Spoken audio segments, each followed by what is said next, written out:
बत्तख और कछुए की कहानी। एक बार एक बत्तख बहुत ऊपर उड़ा और बहते हुए पानी में खड़ी एक चट्टान पर जाकर बैठ गया। जब वह वहां बैठा हुआ था तो पानी की एक लहर एक आदमी का ढांचा उसके पास लाकर छोड़ गई।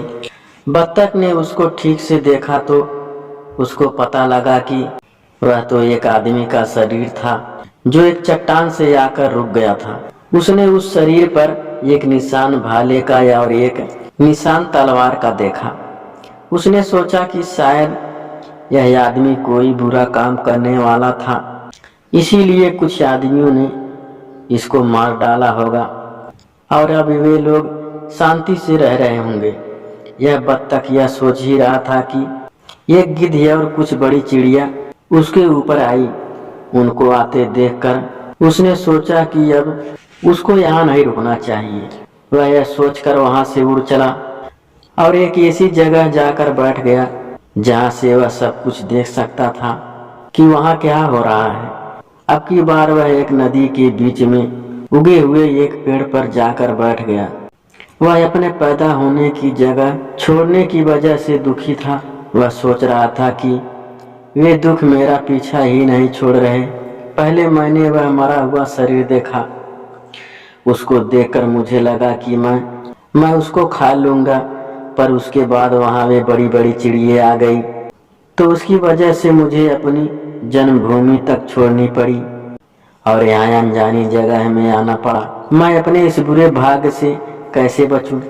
अब वह यह सोच ही रहा था तो एक नर कछुआ नदी में आ पहुंचा। वह उस बत्तख के पास आया और उसको सलाम किया और उससे पूछा, तुम यहाँ इतनी दूर कैसे आ गए? बत्तख बोला, कुछ दुश्मन यहाँ आ गए थे और अक्लमंदों का कहना है कि जहाँ दुश्मन रहते हो वहाँ नहीं रहना चाहिए। कछुआ बोला, अगर ऐसा है तो मैं तुमको किसी भी तरह अकेला नहीं छोड़ूंगा। मैं हमेशा तुम्हारे सामने ही खड़ा रहूंगा ताकि अगर तुमको किसी चीज की जरूरत पड़े तो मैं तुम्हारे पास ही रहूं। मुझे उम्मीद है कि तुमको मेरा साथ अच्छा लगेगा, क्योंकि आज से मैं तुम्हारा नौकर रहूंगा और तुम्हारी देखभाल करूंगा। और देखो, दुखी बिल्कुल भी मत होना, क्योंकि दुख से जिंदगी खराब हो जाती है। फिर दोनों कुछ दूर तक साथ साथ चले कि बत्तख फिर बोला, मुझे समय के इधर उधर होने से बहुत डर लगता है। कछुआ उसके पास आया, उसे उसकी आंखों के बीच में चूमा और उसको आशीर्वाद देता हुआ बोला, चिड़िए हमेशा तुम्हारे शब्दों में अकल की बातें पाएंगी। वह बत्तख को दिलासा देता ही रहा। बत्तख को भी उसके शब्दों से बहुत तसल्ली मिली। इसके बाद वह बत्तख अपनी पुरानी जगह उड़ गया। वहां जाकर उसने देखा कि वे बड़ी चिड़िया वहां से चली गई हैं। उन्होंने उस आदमी के शरीर को पूरा का पूरा खा लिया था और अब उसकी तो बस हड्डियां ही हड्डियां रह गई थी।